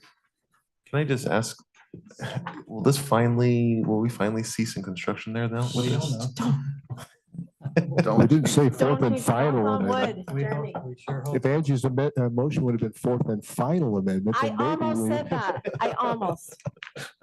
Right. I do know, just as a quick update on that, right? Curiosity is reigning here. I do know that there was a meeting between the developer and UDOT, what's called a preliminary application meeting, that they have to approach UDOT about access and all of that kind of stuff. And so after that meeting takes place, what was it, Brandon? Is it a year that they have to actually submit the full application? Yeah, that UDOT gives them a year. Yeah. And they asked, what's your timeline? And they said, well, as soon as we can get approvals, we're looking to begin. So the question was framed as, are you looking to do construction next spring? And they said, well, if we can do it anytime sooner than that, we're hopeful. So they are now actively going to pursue that. Application has already been submitted for preliminary plat. Nice. So the process is moving with the new owner. Okay, next item, new business. Anyone have some new business that they would like to discuss? Dave, you got anything? I do actually. This may be my first new business. Normally, we'd bring this forward with an agenda item in the future. However, the situation is such where the Family Activity Center scoreboard in the gym. The Family Activity Center scoreboard is broken, and so we need to replace it. The Recreation Director has got one quote. It's about $5,500 just underneath that. It's underneath my allowance for purchasing limit. However, it's not a budgeted item, and so we would need to budget for it. The question that I would pose to you, there's kind of three options. We could either wait and just get by with the flip charts that we've got on the table for scorekeeping and make this a budget discussion through the next round of budget. Or we could pull either from fund balance, recreation fund balance, or use RAP tax money. Either one of those would require a budget amendment. So if you said, yeah, we're okay with the purchase, we would come back with an official budget amendment so the council could take action and we can make sure the documentation is appropriate. But I'm looking for direction on which of those three options. Do we do it now with RAP tax and or fund balance, knowing our situation with recreation fund balance is limited there? Or do we want to make it part of just the normal budget appropriation process next January? Can I ask a quick question on that one? You bet. Is there a reason why we, as a city, need to fund the full cost of replacing that instead of some kind of partnership with Davis County? We would be approaching them about, a shared cost there, yes. Okay. So what you're recommending is that we move forward with some sort of decision and then hopefully we get like a reimbursement after the fact? Is that? I'm looking for which pocket of money the council is okay with, because it's not a prior budget item. If it was budgeted or if we had budget that we could work with, it's under the threshold that we can make it work, but and I could approve that spend. However, it's not a budgeted line item with rec. We're tight with our rec budget. Do we have enough? What about ARPA? Well, do we have enough funds in RAP? Yes, we do have funds in RAP tax. So I say we take it from RAP. ARPA is another option too. Well, RAP tax is actually. Well, it is. that's what it's for. It is, but we've given all of it to the fire department. Well, I'd this is- love We've to given see all of rec our, get that's some. what she's saying. All of ARPA's gone. to- We have. Yeah. That's what she's That's saying. what I That's said. what We she's still saying. have a 240,000 We're or not something. saying rap tax, let them pay from rap. I agree. I agree. But we We- could use the rap tax for We have a something lot else of for that. opportunities to use RAP tax. If it qualified for ARPA, I would say you take it out of ARPA. We are It already does. short in the rec funds, My one, but my one comment to that is the previous designation was to use the remaining ARPA money for 7375. So Right. RAP doesn't go to that. True. The ARPA could be Yes, used. however, that's a drop in the bucket to that. That's like a blink of an eye. It's like Brandon sneezing and then that's that. Sorry, sorry, Brandon. Wow, she called you right out there, Brandon. So. oh, let's just go with RAP tax. Okay, Let's- here's, I'm in with RAP tax. Let's just. move I on. know, I have something else to say. When I talked to Curtis, he suggested reaching out to Weber County as part of their ramp tax and see if they would donate that. Have you had that He did, and conversation? They said, you're not a county facility. I No, know, we can't just do that." so much with them. Okay. Yeah. All right. They said they were not able to use that money. I'm okay with RAP tax as well. I'd rather see it go from ARPA. Can we just do that, guys? It's $5,000. I don't understand the argument. It's really a matter of principle for me. Then We, I'm we've already against it. designated, oh, stop, rude. Of all of our ARPA money, most of it went to the fire department. This is the first time I've heard Curtis ask for something and he talked to me. He's mentioned it to several people, but I feel like it would be I see him appropriate every to day. use He that. doesn't talk to me about this, so I Well- feel like that's Well, a he's getting shove. what he's getting what he's asking for. I know. It's just worth deciding where fund it's coming from. Oh my It just gosh. seems like it's better to come from rap. Because I don't think we could take rap money and use it on. We can't. We You- can't. You're right. On the other project. All right. So one for ARPA, RAP. others for rec. Oh Four my for rap. gosh. You guys are mean I've only, sometimes. I think you just spoke for Wayne. You didn't Yeah, say Wayne. others. Wayne. Didn't say all. I heard a Wayne. fourth. Apple. Okay. Okay, take it from the rap tax. There we go. Thank you. Thank you. Hey. Does that include installation when we discussed that when I discussed it with Curtis, he was saying, who knows how much installation would be. I believe it does. Okay. We'll clarify. All right, I believe thank it you. does. Glad to have a new, We've got one scoreboard for quote. that. We've directed him to get at least one more. There are 3 companies on state contract. This company has an expired state contract that we got the quote from. So he's gonna get another quote from a company on state contract, and we'll pick the one that's cheaper. That's our process. So yes, we'll make sure that installation cost is included in it. Thank you. I know. Okay, I've got one item up at Wasatch Integrated. I've talked about this before. It's their 40th year anniversary and they're doing a celebration up there. They've just installed that new Murphy equipment up there on recycling cardboard. Anyway, on the 14th, which is 2 days, the council and staff is invited up to the Murph at 12 o'clock for lunch. Going to be serving tacos and doing a tour of their new facility that's up there. So if you'd like to go up, have a free taco and tour the facility, you're invited up there on the 14th. I think tacos and noon. trash is very appropriate. One, November 14th, or just, I didn't yeah, catch. 2 days from now. 2 days, Wayne. So few interesting points that they brought up. So the recycling program they've been doing up there in the single stream, they call it. They were able to recycle 20% of the material that came through there. With this new upgrade, they're recycling 80%. So quite a bit of an increase in cardboard. That's the main new facility that they put in, that they do multi-streaming now. But anyway, this new cardboard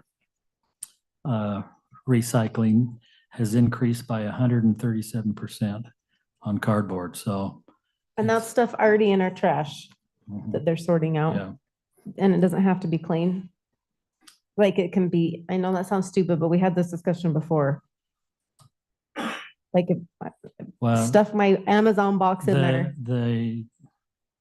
The cardboard, if the cardboard has kitchen garbage on it or something, then that goes in a different Okay, recycling. that was my But question. for, Thank you for for clarifying. cardboard, clean cardboard, they're up Okay, thank you. 137%. Because now this system will sift out that clean cardboard. So anyway, I've been through there and saw that it's very interesting. So anybody would like to go up there, you're invited up there. Any other new business? I got one item. Okay. Recently, as a council, we had the opportunity to spend some time together at the trunk or treat, and Blair and myself and Joel and even Angie had a good time talking to each other. And one thing that came up is that we felt like Angie just doesn't have the recognition she deserves for all her hard work that she puts in all the time. So, in recognition of Angie's hard work, You gotta read it. she is the greatest contributor in 2024. Thank you. So thank you.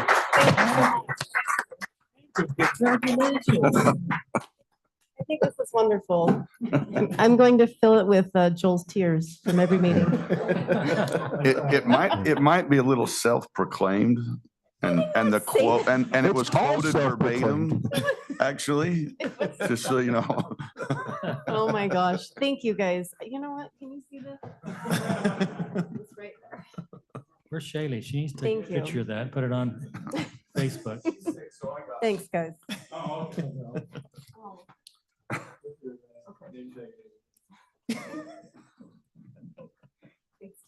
Okay, council. Got one. Got one going. Okay. Yeah, Dave, I didn't see on here the code that came through code committee 2 weeks ago, or what was it? Not even that. I think it was a little bit longer. I thought it was supposed to be on this meeting, that it came to the city council for vote. It is going to be on our next agenda. There was some additional elements to deal with on that, but yes, it will be coming forward. It is scheduled for the next city council meeting. Okay. It has to go to planning commission first. Let me say that. Okay. Committee reports. Let's start with Blair. Would you like to? Yeah, give us an update? we had the Hill Air Force Restoration Advisory Board meeting. And I think a lot of citizens have received the indoor air sampling packets, especially those who live down on the west side of town. So if you're still receiving those packets, don't say I did it last year and just throw it out, because they want it every year if possible. Because I'm one that threw it out because I thought they were just trying to get everybody one time. But for South Weber, they want everybody to get it every year if possible, that are in the sampling zones, which is 475, Old Maple Farms, all that, basically west side. And that's mainly because it gets put into our sewer system to dispose of the waste. And so to go down. And so they want to make sure there's nothing coming up through the sewer system. Mark Roginski is retiring. He's over the indoor clean air. I believe he came and spoke to council a couple times. We haven't found out who our new representative for that is yet. But other than that, I think any other questions on that, we're moving along. Public Works building. Oh, yeah, we met on site at the Public Works building. If those of you who haven't seen it, there's footings and foundations in. They're going to start pouring slabs. 2 of the 3 buildings are on site. And as soon as they have the slab work down, I believe we're almost there for a structural permit, correct? To start erecting the building. So you'll start seeing steel go up. They are going to start on the material storage building. So the walls will go up, cement walls, and then the red iron. And so this is coming along. That's awesome. Angie. I'm so honored to accept this award. I'm just kidding. No acceptance speeches, please. No. I just wanted to say, for our Halloween, for reporting, our Halloween trick or treat was awesome. At one point, Shaylee, using her counter, there was over 603 people at one point in the FAC, and that didn't include who was outside. So it was a successful event. 603 at one point. So looking ahead for, so I want to congratulate Shaylee though. She worked really hard and all staff worked really hard to get that together. They did. Yes.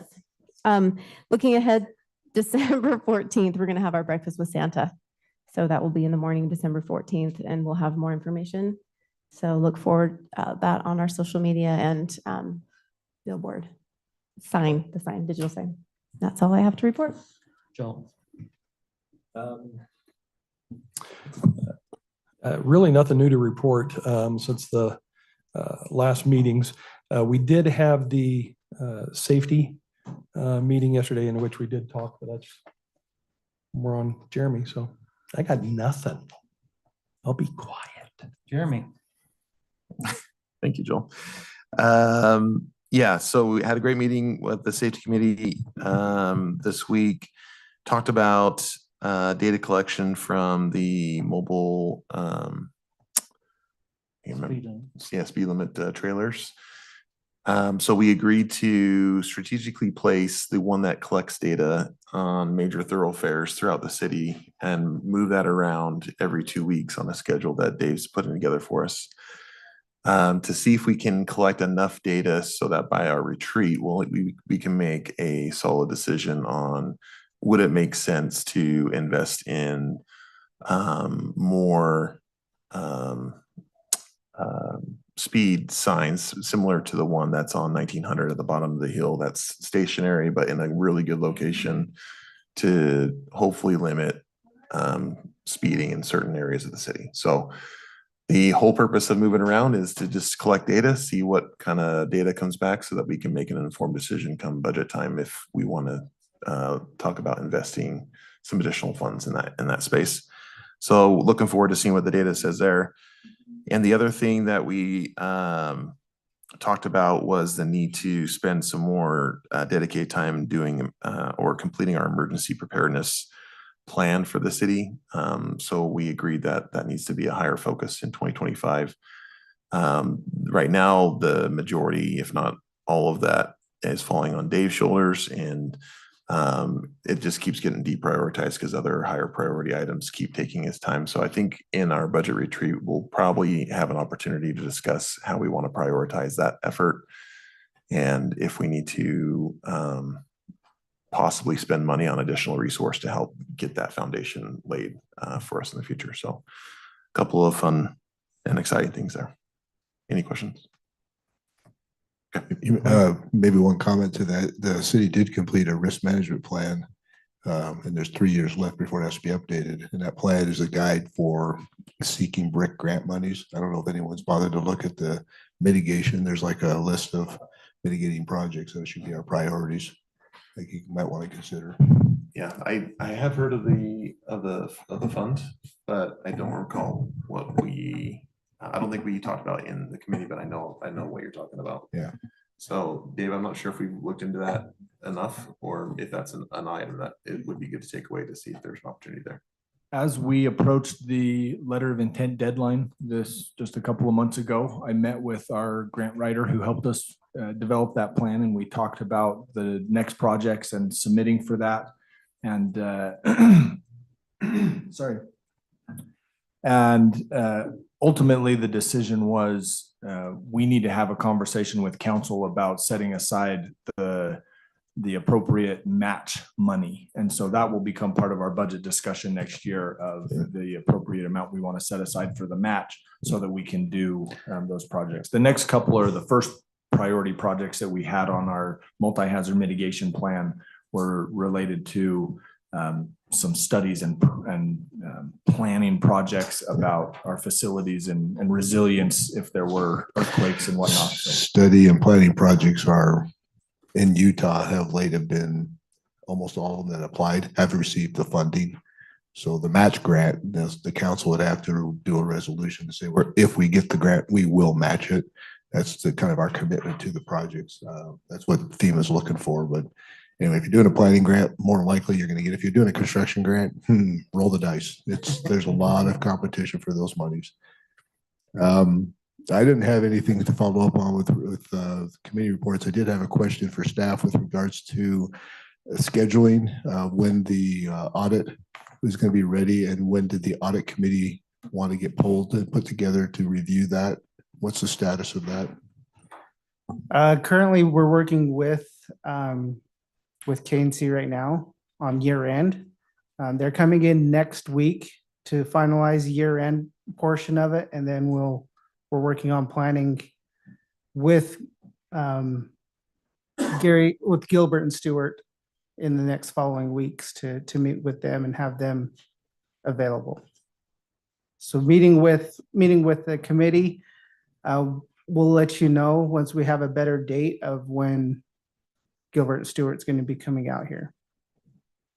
Okay, we only have like 3 meetings left before the end of the year, and one of those we have to have the audit presented to us before it gets submitted to the state, if I understand it correct. So what we've done as far as scheduling in the past is the auditors have finalized all of their work. It's due to the state before the end of the year, and they've usually been very close to that timing for submitting that to the state.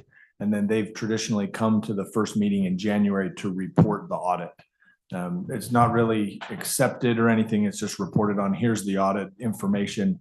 We want to make sure the committee has a chance to be involved in that process, but the work of the auditors based on our current schedule won't be happening probably until first part of December. So it will be tight in terms of getting to the committee to review that if you want to see it prior to it being submitted and having the council then be reported to. So most likely mid-December is what I'm saying. Hence my question. Yeah. Thank you. I don't know if that's fair. Thank you, Wayne. Anything else? No, that's all on that. So we've got a closed session, so look for a motion to move into our closed session. Move to go to a closed session. Seconded. All in favor, say aye. Aye. You'll need to state the For reason the why. purpose of exchange or lease Okay. of real property. Discussion of purchase of exchange or lease of real property. Closed session. Okay.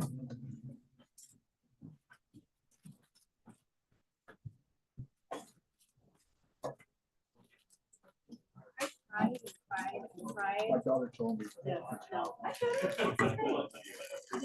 it's okay. But we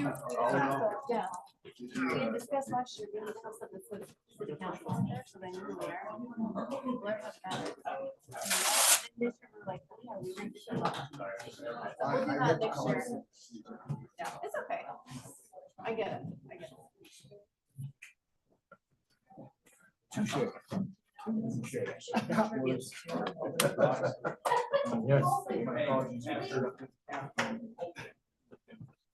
No problem. Thanks for calling again.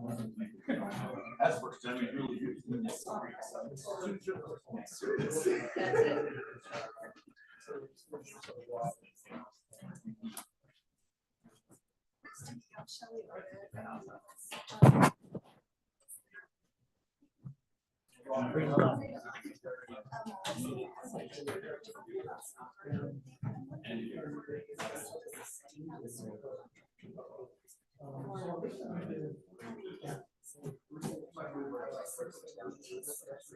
So this is what's happening. So now that the land development is going to really pushing for the cities to start a recycling. And they've been pushing that all of last year. So the board up there is passing a resolution that says all cities have to start recycling. And so I think it's July of next year, everyone needs to be recycling.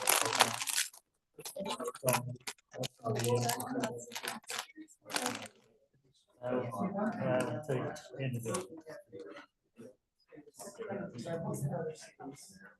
Some people have.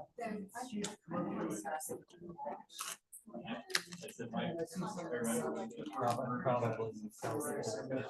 Yeah, there's Ace that does that.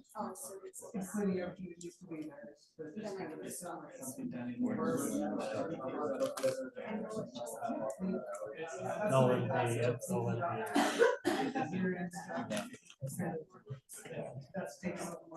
well, it should be a real good program. Yeah. We've almost got it worked out to where it's gonna be almost a wash on costs between what you're paying now and what recycling. So it might be a couple, might be a couple dollars more now for the recycling. We've got to do that.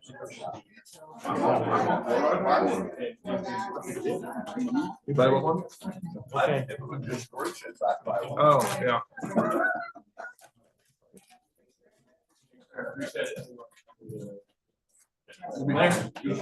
Thank you. Mr. Mayor? Thank you. Never met, but appreciate it most definitely. And the only thing I wanted to go off of on that fire meeting was the Zoom. So the recording, if you review the recording, you can pinpoint who it was that said what, but yeah, there was something said at that meeting and. Sure. I heard it and I was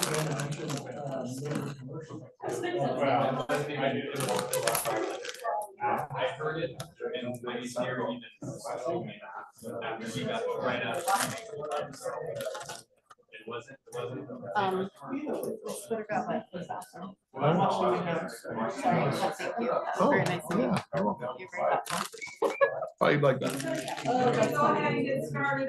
As soon as you said it, didn't he tell you? As soon as you said, I looked it up and bought it. That's what he Yeah.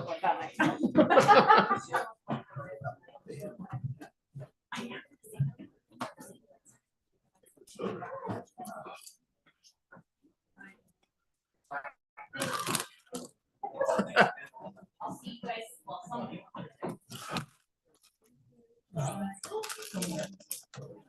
Thanks, Michelle. Michelle. I just need to point out for record that Wayne's not back there. Yeah. It's already locked. It's already locked. There's no part back there. Really good. Oh, my. Let's see, who's got the Oreos? I can smell them, yeah.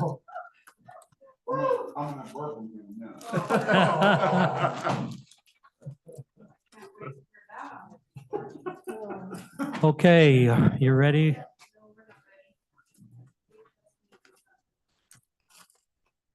Tell me when you are.